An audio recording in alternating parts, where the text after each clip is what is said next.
Hi, and welcome. My name is Ford for Caterpillar Cross Stitch, and this week I'm going to share with you my top tips for cross stitching using a stand.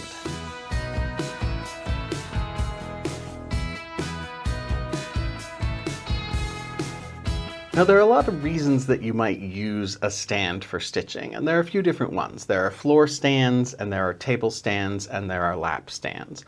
Floor stands are just what they sound like. They sit on the floor, and they're usually taller. There are table stands, which are usually able to handle really nice big projects.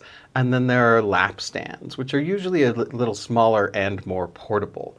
A lap stand is what I usually use. But a stand can be really handy for a number of reasons. One is that you can stitch with both hands, which can make it faster, and it can also kind of distribute the wear and tear on your joints of each one of those stitch repetitions.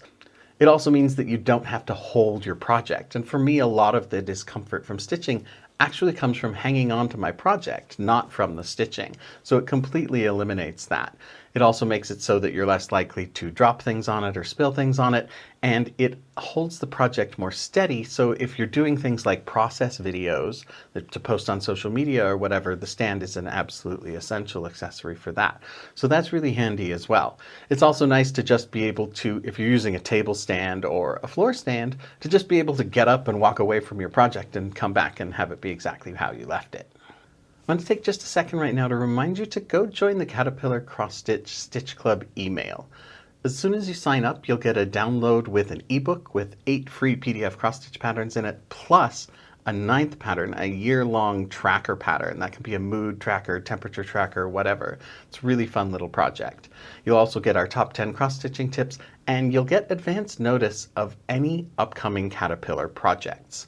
Whether that's a stitch-along or retreats or stitching socials, all that information gets announced in that Stitch Club newsletter. So go hit the link down there in the description to sign up for that so you don't miss out on the latest news from Caterpillar. While there are a lot of benefits, stitching with a stand does also create some special challenges. Most of those challenges are the result of the fact that it's so much harder to turn your project over and access the back side of it. So if the method that you normally start your threads or end your threads requires you to be able to access the back of the project, then obviously you're going to need to find a different method for doing those things. So that's what I'm going to show you today, is some of those adaptations that will allow you to work solely on the front side of your project. So first we're going to talk about a few different ways to start your thread without being able to turn your project over. As you can see, I've got my project clamped into my lap stand here, and I'll get it under the camera. Now the first one is probably one that's pretty familiar to you if you follow the channel. And if you don't follow the channel, what are you doing? Why don't go follow the channel? Give this video a like and leave me a comment down below. Those things really help me out. They cost you nothing but a few seconds, so please go and do it, especially if you learn anything from me today or in the past. So I'm going to be doing a slightly modified version of the loop start that's done from the front of the project. All that takes is you take one long piece of floss and you put both ends of it through the needle. So since your floss is doubled over, that's your 2 strands that you're going to be stitching with, and then the other end of it is a loop.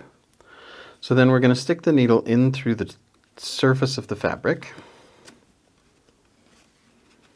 We're going to bring it up here and leave that loop on the top. Then we'll put the needle through that loop and pull it tight against one of the corners of the stitch we're doing. Then we just push the needle down through the fabric, pull that loop around to the back side. And that's it. With a loop start from the front, it's ready to go. You can just start stitching now. And when loop start's an option, that's great, but there are some circumstances where it won't work. Say you're stitching with one strand, or you're stitching with 2 different colors, blending those strands. Or you started with a loop start over in another area and you have a nice long scrap that's too long to throw away but too short to use for a loop start. So that's when I would normally use a waist knot. So the way that works is you thread your needle, on the opposite side from the needle, you tie one simple little knot. Tie it as close to the end of the thread as you can make it. Now what we're going to do is, say I'm going to be stitching from left to right here. So what I'll do is I'll go 3 or 4 stitches to the right in the direction that I'm going to be heading. And I will put my needle through the fabric between two holes of the fabric. I don't know if you can see that there, but I'm not using the existing holes in the fabric. I'm just going down, poking it through that weave. And then I'll pull that knot down to the surface of the fabric. I don't pull too hard because I don't want to pull it through. And then I'll go over to where I'm going to do my first stitch. And I will just bring my needle up and I will start stitching. And what that'll do is that will hold that tail that is between the knot and the place I started stitching right in the middle there, so that I can be confident that the stitches that I do as I move towards where my waist knot is are going to cover up that tail. And then once I get over to where my knot is, I'll just grab it and snip it. And then I can just keep right on stitching. So that's the waist knot method. It's kind of an adaptation of the classic method of just stitching over the tail of your floss, but without having to turn the project over or having to use both hands to hang on to it. Now, most of my cross-stitch knowledge came from other members of online communities that I'm in. In particular, there's an amazing, supportive, and knowledgeable community that has grown up around the Caterpillar cross-stitch brand. In the Facebook group and in the following of the Instagram posts, there's an amazing community there that's an extremely valuable resource that if you're not in those spaces, you're really missing out on. So I highly recommend you go check both of those out. So we've got a couple ways to start a thread there, but how do we end a thread without turning the project over? Well, there are a couple options that we can do there as well. One is very similar to the waist knot. If I know where I'm going to be stitching next, I can just do my last stitch and then run my thread over to where I'm going to be going. Say I'm going to be adding some more stitches to the left of these. I can run my thread over to there, bring it up through the surface of the fabric, and just kind of park it there. And then when I do my next group of stitches, they'll stitch over that tail and I can snip it off when I catch up to it. Another option is what's called a pin stitch. A pin stitch uses the friction of the fabric weave to hold that last stitch in place for you. So the way that's done is just to do the first half of your final stitch, but then bring your needle up through the middle of the square of that final stitch. And then now that I've done that part, I will pull that leg of that stitch tight. And I'll go down to the bottom of the fabric through one of the holes that that half stitch I just did does not use. Then I'll come back up through one of the holes that that stitch did use. And I'll go through that same spot in the middle of that stitch. Now that stitch is now secure. So if I want, I can just wait till I'm done and trim that thread, but in my experience, it starts to get tangled with the other stitches that I do later. So I will usually just bring that thread back up to the surface and then trim that. But the friction of the fabric will actually hold that stitch as securely as any of my other stitches.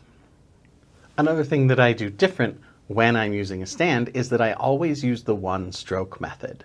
If you follow the channel, you've probably seen me talk about this before. So where each time I make a stitch, I don't pull the floss all the way through the fabric. I only pull it far enough to turn the needle around and come back up to make the other half of the stitch. The reason I do it this way, apart from my first loop start stitch there, the reason I do it that way is that it keeps most of the floss on the surface of the fabric. So if it gets tangled or if it gets a knot, I can see that. If it's on the back of the fabric, I sometimes don't notice that there's a knot or a tangle. So this method, while in addition to being